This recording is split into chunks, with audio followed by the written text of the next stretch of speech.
Welcome back. I'm Emily. I'm Greg. And we are with Telltale, and today we are going to be talking about Dr. Jekyll and Mr. Hyde. Mm-hmm. Great classic. So, I'll let you go first, because usually I just take over. Okay. Well, you're better at the story synopsis, so I'll let you do that. Oh, okay. But, of course, everybody knows Dr. Jekyll and Mr. Hyde, but this is another one, like we just reviewed Frankenstein, where the book is quite a bit different from the movies. I think the movies get it a little bit closer than Frankenstein does, but there are differences. There are a lot of differences. So if you're only familiar with the movie versions, it's worth it to read this book because it's not the same thing. No, it's vastly different in a lot of respects, I feel. Mm-hmm. So it was written in the 1880s, I believe. Mm-hmm. And so Victorian London, I think it's roughly around the time of the Ripper murders, or maybe a little bit before. So that kind of gives you the context of where you're at with stories like this. Kind of a late Gothic thriller, and a little more science to it than what you got with earlier works like Frankenstein. And because Dr. Jekyll, he's again a chemist, but he develops a formula that will transform his character. But then the story, Stevenson was influenced by an earlier work with a weird title. I can never get it right. Something about Justified Sinner. Can't remember Confessions exactly. of a Justified Confessions Sinner? of a Justified Sinner, and I don't remember the author. I've read the book, but I don't remember the author. That book was, it was okay, a lot more boring than Dr. Jekyll and Mr. Hyde. Dr. Jekyll and Mr. Hyde, I think, was a lot more exciting and easier to read and short. Yes, I mean, it is actually a breeze through. Yeah, definitely a novella, not a whole novel. So it's one to pick up, breeze through it, and at least if you like horror movies like Dr. Jekyll and Mr. Hyde, worth it to enhance your movie experience with knowing what the actual novel was like. So this story is really interesting because it's actually told entirely from the perspective of Dr. Jekyll's lawyer, who receives Dr. Jekyll's will and has a lot of questions because he sees that Dr. Jekyll's leaving everything to Mr. Hyde, who the lawyer had chanced met one night, basically trampling over a child who needed medical attention thereafter. And then paying the family off just to get them to shut up. So he kind of had that interaction with this Mr. Hyde character and was very disturbed that Dr. Jekyll, who is such a good person in the community, is associated with such a man. So it's kind of this lawyers kind of snooping around without trying to get too much into people's business, just expressing concern, and eventually Mr. Hyde ends up murdering someone, and there's witnesses, and it's kind of become a manhunt at that point, and the lawyer again goes to Dr. Jekyll and is like, you got to cut off all relationship with this guy, and Dr. Jekyll's like, I know, I will. But then he suddenly becomes a shut-in, and kind of a recluse, and over time, the servants start coming to the lawyer, and they're like, hey, something's really wrong with Dr. Jekyll. Like, I don't think it's Dr. Jekyll that's hiding in his office anymore, kind of thing. So, lo and behold, they, spoiler alert, they go in and they find that it is, in fact, Mr. Hyde, who ends up killing himself then. And then, over time, there's a confession that was written and found in the office space from Dr. Jekyll describing the entire incident. At one point, Dr. Jekyll reveals to a former colleague what had happened, and that colleague just kind of gives up on life and dies. Like, it's very dramatic Victorian-style writing, pretty dark for its time. Like, you don't really consider...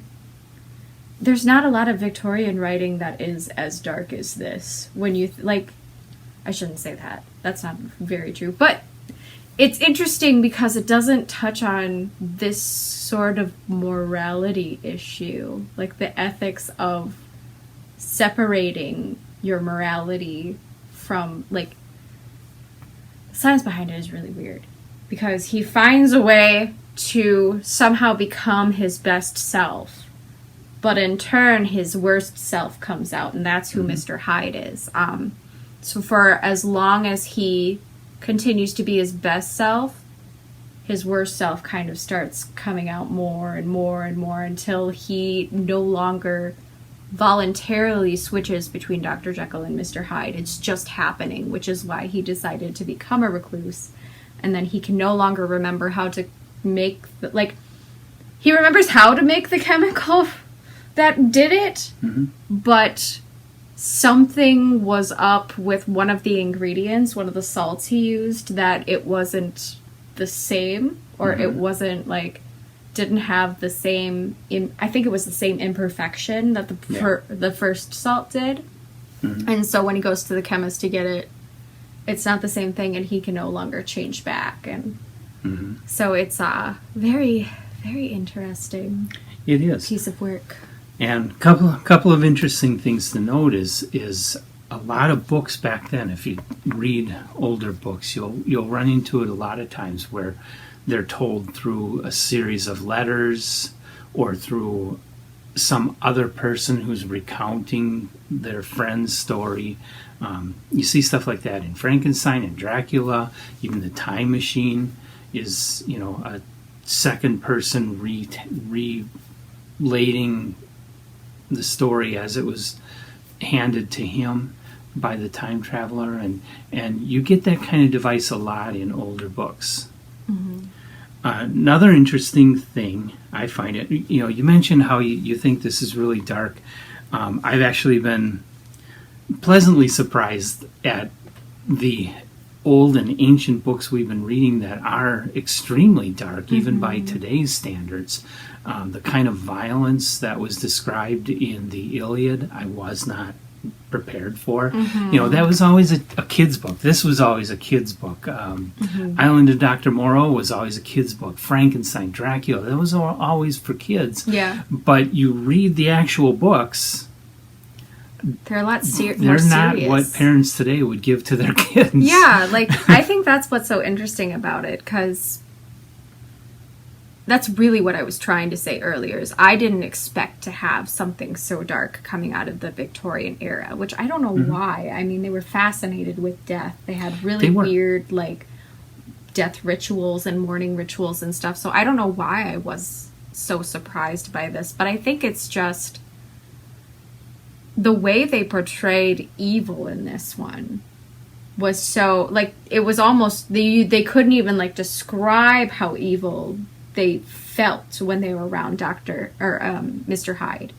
It wasn't even, anything about his appearance that looked like he wasn't an attractive person. He was a midget, actually, which I think is really funny. He's an angry midget. I kind of found that a little hilarious, but it's just this, heebie-jeebies that everybody gets around him that's so nameless and vile and evil that they can't quite put into words why they're so upset by the fact that he exists, even. Yeah. People don't even like interacting with him, looking at him, being around him, anything like that. So it's just really interesting how psychological it is. And the other thing this book brings up is a regular trope in fiction that seems to have been big in the 1800s, but also continues today, of the doppelganger. This is definitely a doppelganger story. Two sides of the same person, two sides of the psyche. Frankenstein was a doppelganger story. Dostoevsky wrote The Double, which is a doppelganger story. And more recently, there was a movie, Enemy, was based on a novel by, I believe, Saramago, that is another total doppelganger story. This is a major horror trope that of course, this is one of the prime examples of it. But there seems to have been a great deal of interest in the 1800s of the what they saw as two sides to the human psyche, the good and evil, the battle between good and evil within each of us.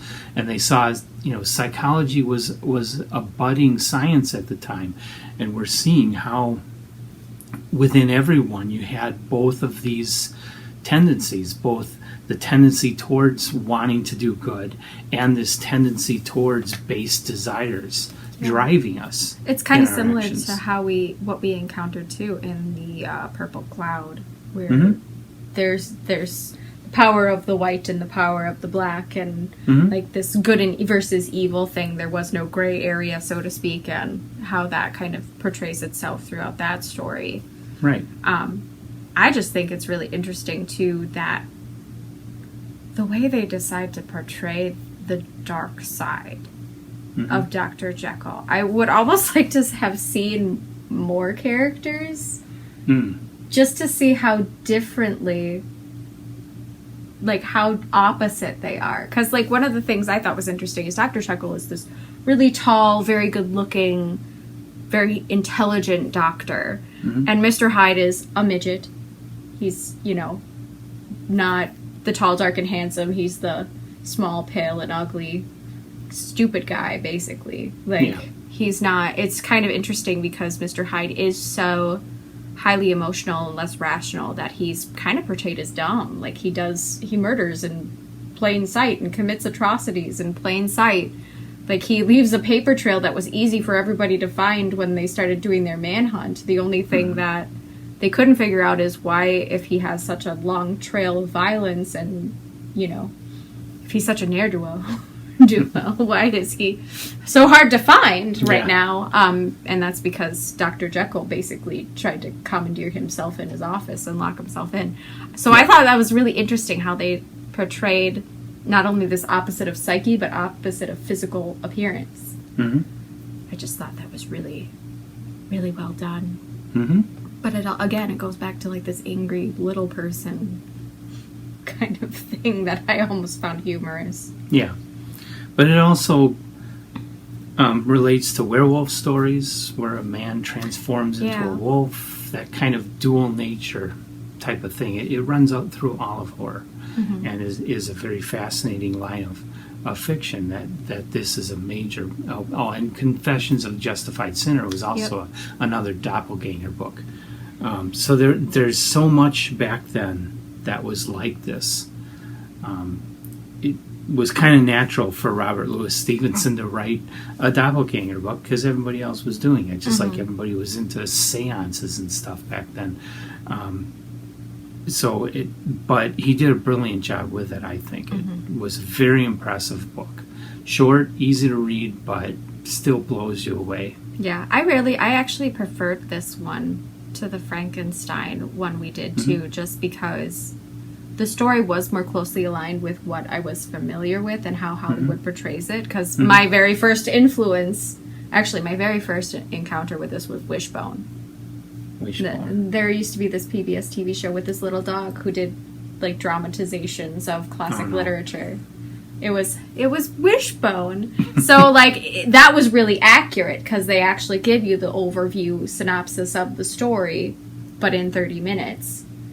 And then I guess like all the other Dr. Jekyll and Mr. Hyde, with the exceptions of like League of Extraordinary Gentlemen and what was the other one? Van Helsing.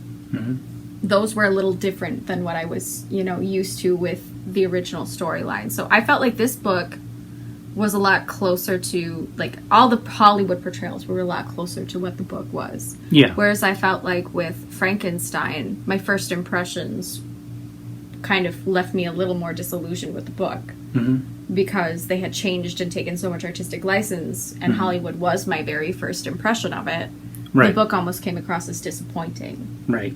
Which was unfortunate because it's not that it's a bad work. It's just kind of like, It wasn't at all what I was expecting. When you go into these, you got to remember this is the original. This was first. Yeah, not I know. Hollywood, and you have to kind of set those aside. But it is like you say. This is Hollywood has done a much better job with this story than they have with Frankenstein. And my favorite movie version is the Frederick March 1931 version. But there are a lot of good versions of this story if you want to look up movies. And maybe because this is closer to the Hollywood thing with horror films where there are things man was never meant to try, and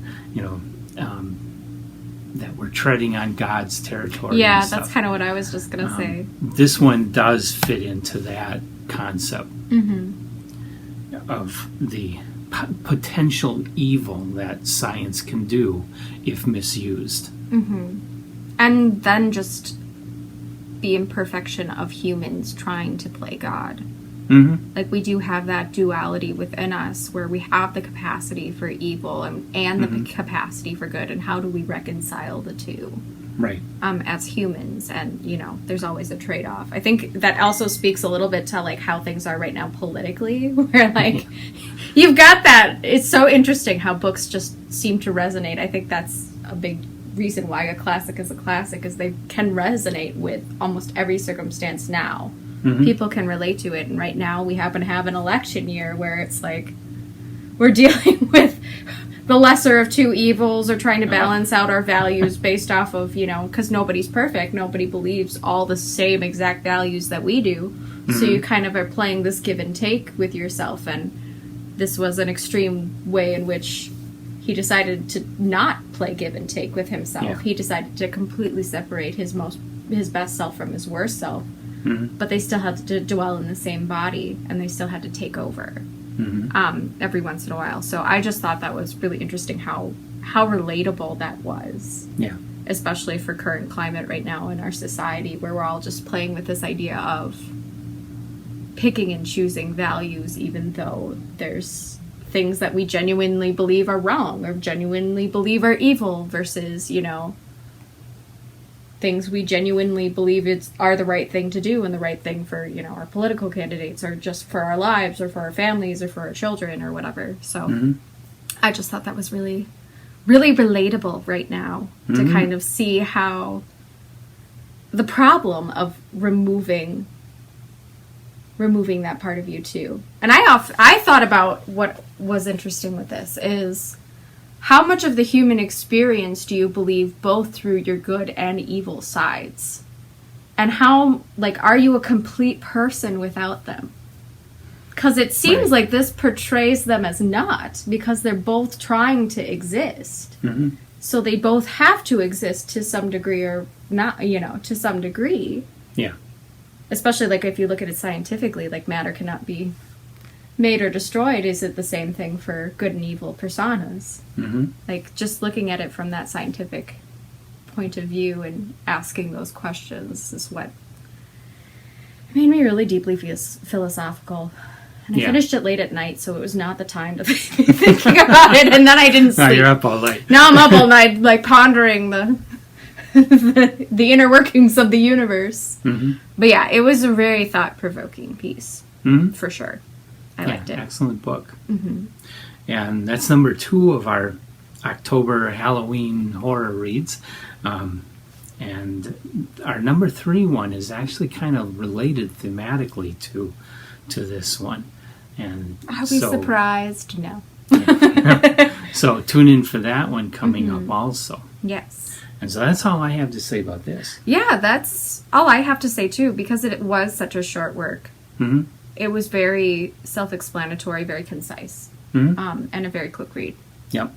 Would recommend. 5 out of 5. Definitely. I liked it a lot. It was a good one. So yeah. Well, thanks for joining us. Let us know what you thought of Dr. Jekyll and Mr. Hyde, your influences, and any other comments that you may have. Like and subscribe, and we will see you next time. Bye. Bye.